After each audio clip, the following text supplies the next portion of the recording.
Ah yare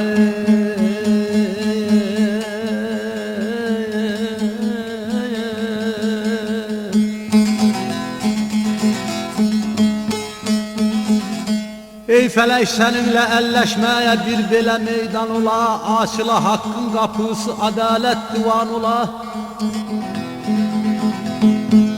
Ben gelmiştim mürşidimin derdine dava kılan, ne bilem ki mən gələndə xak ilə ekzan olan, ay mənim balam, ay mənim balam.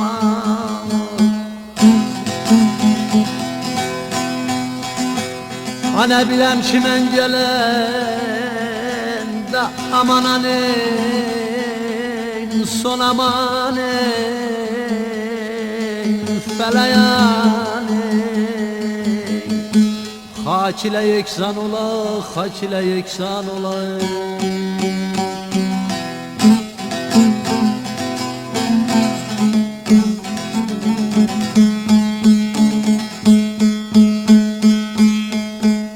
Ey pərim zülfün gölgesinde bir kadar yatmak gerek, tabudum selvi ağacı, kefenim yarpak gerek.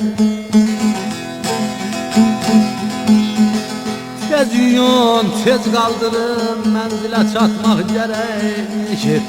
Varigahım nece kıydın, bir belə cavan ölen ay, benim balam, ay benim balam.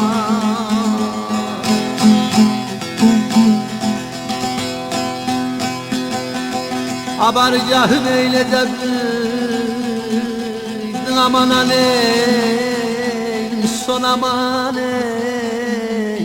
geden aneyn. Bir belə cavan öle, bir belə cavan öle.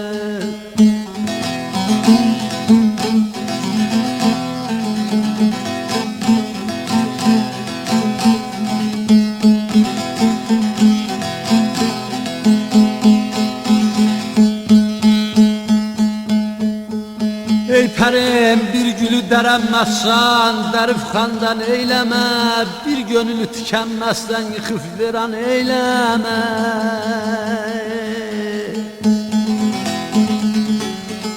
Axtaladan səda gəldi, qurbanı qəm eyləmə.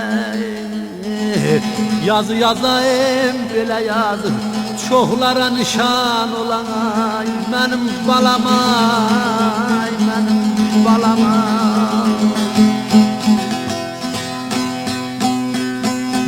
Ayaz yazan belə yaz, aman aneyn son aman belə yani. Çoxlara nişan ola, çoxlara nişan ola.